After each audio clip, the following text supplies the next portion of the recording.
Alexander's Feast, or The Power of Music by John Dryden. Today, we shall do the summary of the poem Alexander's Feast. Let us have a look at the poet. John Dryden was born in Northamptonshire, England on August 9, 1631. In 1644, he was sent to Westminster School, where his headmaster was Dr. Richard Bisbee. He was a strict disciplinarian. In 1650, Dryden went up to Trinity College, Cambridge. He obtained his BA in 1654. He received a classical education at Westminster School and Trinity College, Cambridge. Dryden was an English poet, literary critic, translator, playwright, and appointed as England's first poet laureate in 1668. The Poet Laureate of the United Kingdom is an honorary position appointed by the monarch of the United Kingdom, currently on the advice of the Prime Minister. He is seen as dominating the literary life of Restoration England to such a point that the period came to be known in literary circles as the Age of Dryden. Romanticist writer Sir Walter Scott called him Glorious John. As a poet, Donne, after John Donne and John Milton, John Dryden was the greatest English poet of the 17th century. He published his first important poem, Heroic Stanzas, in 1659, which was a eulogy on Cromwell's death. In 1660, Dryden celebrated the restoration of the monarchy and the return of Charles II with Astrea Redux. Now let us go through the poem. Stanza 1. It was at the royal feast for Persia won by Philip's warlike son. Aloft in awful state the godlike hero sate. On his imperial throne his valiant peers were placed around, their brows with roses, with myrtles bound. So should desert in arms be crowned. The lovely thighs by his side sate like a blooming eastern bride, in flower of youth and beauty's pride. Happy, happy, happy pair. None but the brave, none but the brave, none but the brave deserves the fair. Happy, happy, happy pair. None but the brave, none but the brave, none but the brave deserves the fair. Stanza 2. Timotheus, placed on high amid the tuneful choir, with flying fingers touch the lyre. The trembling notes ascend the sky and heavenly joys inspire. The song began from Jove, who left his blissful seats above. Such is the power of mighty love. A dragon's fiery form belied the god. Sublime on radiant spires he rode. Then he to fair Olympia pressed, and while he sought her snowy breast, then round her slender waist he curled, and stamped an image of himself, a sovereign of the world. The listening crowd admired the lofty sound. A present deity, they shout around. A present deity, the vaulted roofs rebound. With ravished ears, the monarch hears, assumes the god affects to nod, and seems to shake the spheres. With ravished ears, the monarch hears, assumes the god affects to nod, and seems to shake the spears.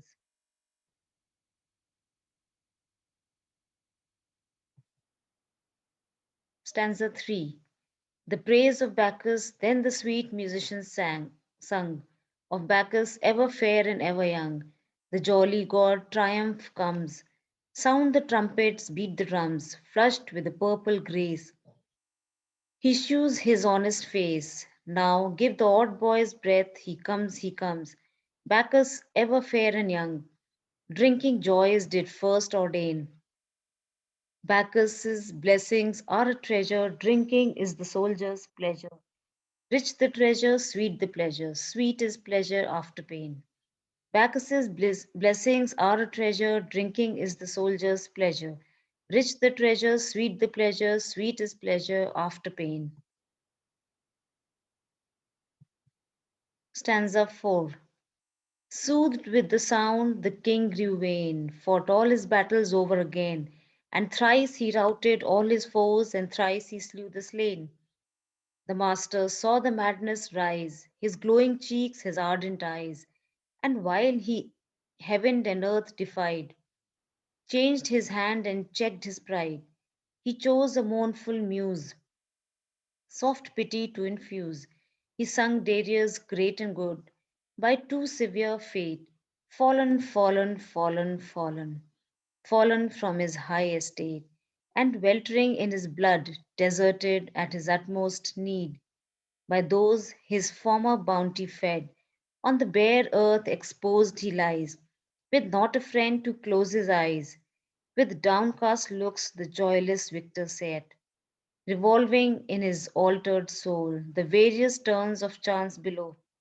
And now and then a sigh he stole, and tears began to flow, revolving in his altered soul the various turns and chance below.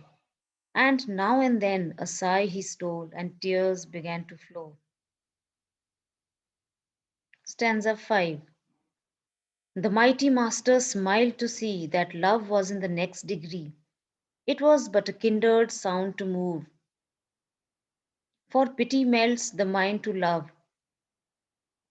Softly sweet in Lydian measures, soon he soothed his soul to pleasures. War, he sung, is toil and trouble, honor but an empty bubble, never ending, still beginning, fighting still and still destroying. If the world be worth thy winning, think, oh think it worth enjoying.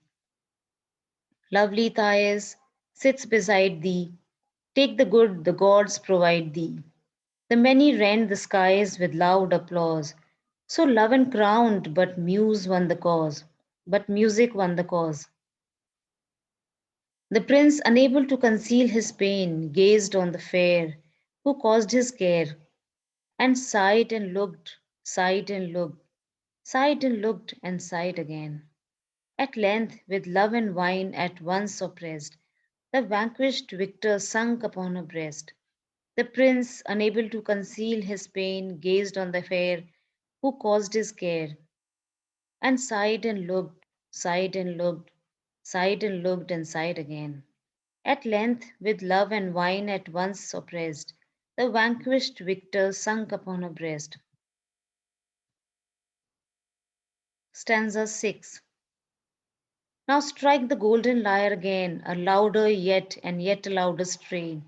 Break his bands of sleep asunder, and rouse him like rattling peal of thunder.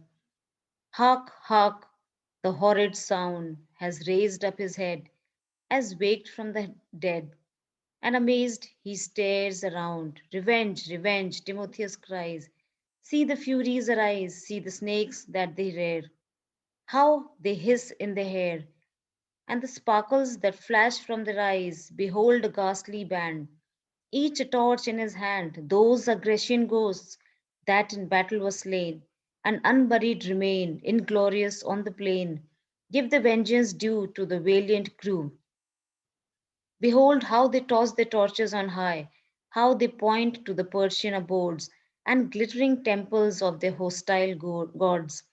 The princes applaud with a furious joy, and the king seized a flambeau with zeal to destroy. Thais led the way to light him to his prey, and like another Helen fired another Troy.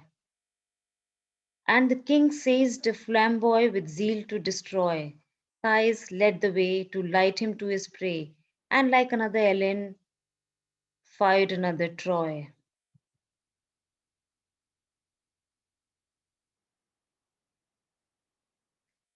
Stanza 7. Thus long ago, heaving bellows learned to blow, while organs yet were mute. Timotheus to his breathing flute and sounding lyre could swell the soul to rage or kindle soft desire.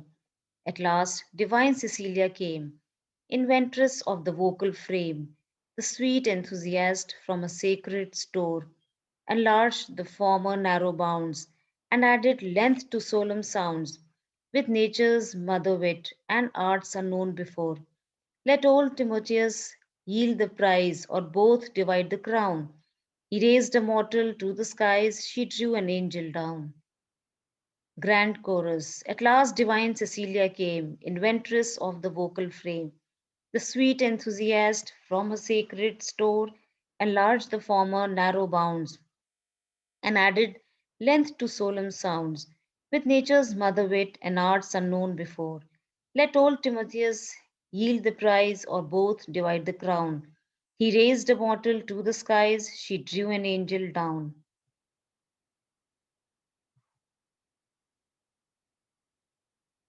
Now we shall do the summary of the poem. Alexander's Feast, or The Power of Music, an ode in honor of Saint Cecilia's Day, is Dryden's second ode honoring Saint Cecilia. An ode is a lyric poem, typically one in the form of an address to a particular subject, written in varied or irregular meter, originally meant to be sung.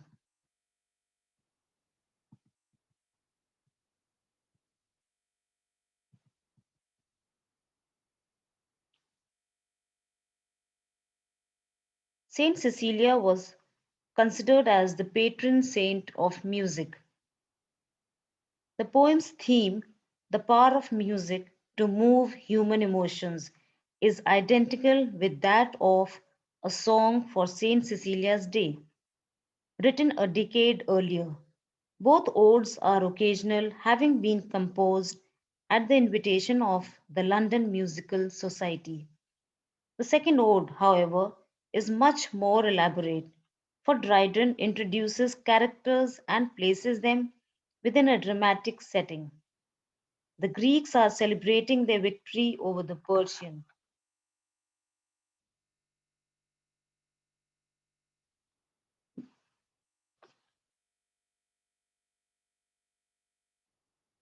The Greeks are celebrating their victory over the Persian king Darius when the musician at the banquet, Timotheus, is called upon to perform. He performs with exalted strains. Timotheus creates within Alexander the Great a sense that he has become a deity. An alteration of tone changes his mood to a desire for pleasure, and following this, a longing for love of his mistress Thais, who sits beside him. Somber strains evoke pity for the fallen Darius, but these are followed by strident, that is, loud and harsh tones, calling for revenge on behalf of Greek soldiers who have perished. Alexander and his mistress and the company rush out, torches in hand, to burn the Persian city Persepolis. The poem concludes with a grand chorus, stressing the power of music to move emotions and contrasting the legend of Saint Cecilia with the power of Timotheus. Dryden recalls the story that after she had invented the organ, she played such beautiful music that an angel, mistaking the sounds for those of heaven, appeared as she played. Let old Timotheus yield the prize, or both divide the crown. He raised a mortal to the skies, she drew an angel down. The intricate form resembles the Pindaric ode in its lengthy and complicated irregular stanzas, yet its linear organization follows the tradition of Horace. Dryden achieves a complex, forceful, and energetic movement, and his use of historical events and characters contributes to a lively, dramatic expression of this theme.